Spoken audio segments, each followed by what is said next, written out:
está ya bastante informado de lo que aquello fue. Solamente quiero resaltar brevemente que no habían pasado ni 3 meses del golpe militar y ya estaban aquí para defender a nuestra República y luchando contra el fascismo. Este era el denominador común. A eso vinieron algunos a hacer una revolución y se encontraron que estaban en una guerra. Vinieron 35.000 hombres y mujeres de 52 países.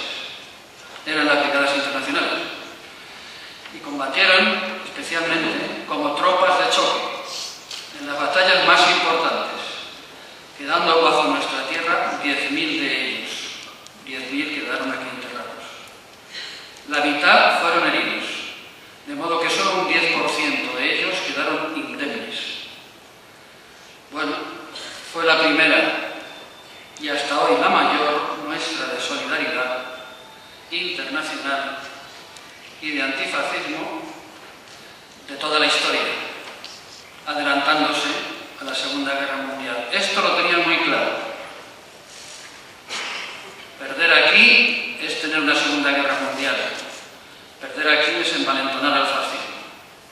Bueno, vinieron de las más diversas extracciones sociales y oficios. Muchos incluso huían de la represión en sus países, Italia y Alemania. Y otros eran idealistas que querían luchar contra el fascismo, repito. Aparecieron al principio de la Batalla de Madrid. No disponían de suficientes medios materiales ni de armamento poderoso, ni era un contingente muy nutrido, eran alrededor de 1.900 en total, cuando ya llegaron todos, en la defensa de Madrid, en noviembre del 36. Luego no fueron tan decisivos. Aquí habría que aclarar que cuando llegan por la Gran Vía, ya están aquí los rusos, la mayoría eran franceses y belgas. Quizás por razón de su idioma lo mandaron a defender el puente de los franceses, como algunos decían. Pero la defensa del puente de los franceses, que fue decisiva, la defensa de Madrid no fue la única decisiva. La protección y el ataque hacia el flanco izquierdo de los atacantes por Asensio, pues fue decisiva. Galán, en el puente de San Fernando, con su movilidad en tantos sitios, fue decisivo. El suceso fortuito de encontrar los planos de Varela en una tanqueta que habían atacado también fue decisivo. En fin, fueron decisivos muchos factores y en el fallo de alguno de ellos los franquistas habrían entrado en Madrid. Otra cosa es que lo hubieran ocupado.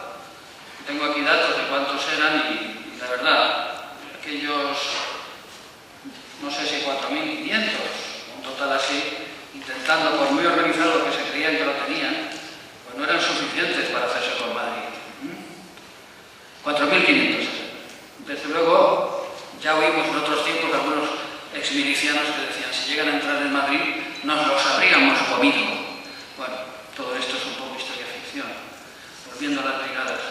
Hablan inglés, hablan francés, hablan idiomas, vienen muchos reportes. Aquí tengo datos de a qué velocidad se movían las cosas en aquellos tiempos.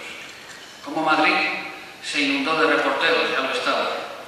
No podían entrevistar a militares españoles que no hablaban más que su idioma, pero era fácil entrevistar a brigadistas. Eso dio una proyección y un golpe internacional de noticias que dio la impresión de que la defensa de Madrid pues, había sido cosa de los brigadistas, no tanto. Pero bueno, adquirieron inmediatamente una resonancia internacional. Entonces, en ese momento es cuando nace la leyenda de las brigadas internacionales. De tal modo que, en los momentos más críticos de la defensa, su presencia aumentó la esperanza de nuestro pueblo, con ese no pasarán, del que Octavio Paz dijo, ¿cómo llena ese grito todo el aire y lo vuelve una eléctrica muralla?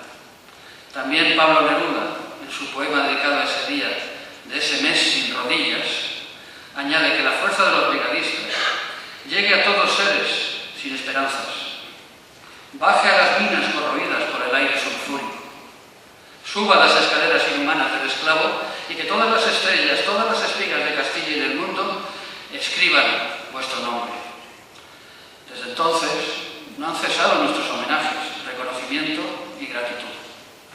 Por ello, la admiración y el cariño del pueblo español, que siempre estará en deuda con todos ellos, hacia quienes no dudaron dejarlo todo para defender la libertad y la democracia, tanto en nuestro país como en el mundo entero, sigue presente. Claro, quienes sobrevivieron, quienes lograron difícilmente sobrevivir, continuaron su lucha como pudieron, sufriendo muchos de ellos diversas formas de represión al regresar a sus países, si es que todavía tenían país. En la despedida, no hay que olvidar aquellos versos últimos, aquellas últimas palabras de Pasionaria en Barcelona en octubre del 38.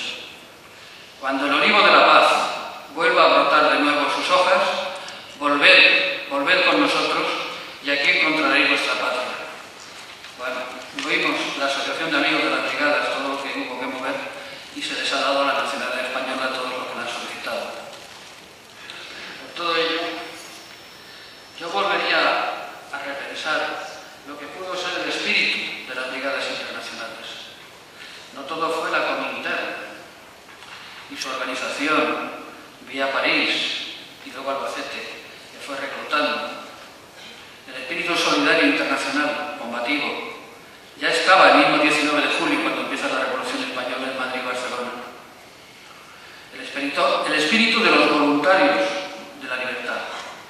Por ejemplo, si me pongo a buscar cubanos, solo un ejemplo de nacionalidad, un país que yo creo que en proporción dio más de lo que tenía respecto a sus recursos, en recursos materiales y en recursos combativos, Cuba, en donde la noticia del golpe sacudió la conciencia de muchos demócratas que allí en Cuba sentían como propia la causa de la España republicana.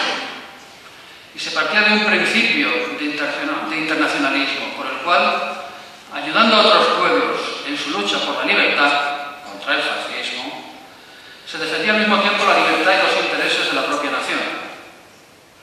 Vinieron 1000 voluntarios, pero no vinieron todos reclutados, muchos se ofrecieron en el mismo julio del 36, hasta el extremo de que aquí en Madrid, y voy a mencionar algunos de ellos, pues ya había algunos, también en Barcelona, En Barcelona el 19 de julio fue tan sonado como pudo ser en Madrid. Por ejemplo, podríamos hablar de Policarpo Candón, que estaba por aquí. Enseguida soldado, Cuartel de la Montaña, Somosierra, Bodilla, Jarama, Guadalajara, Brunete, donde fue herido grave, y llegó a comandante. Llegó a llevar varias compañías, varios batallones, y murió en la batalla de Ebro. Pelayo Cordero estaba aquí en el conservatorio estudiando música. Le hicieron enseguida comisario político. No se retiró cuando hubo que hacer todas las brigadas y anduvo clandestino por España. Le pidió al embajador cubano, que tanto así lo había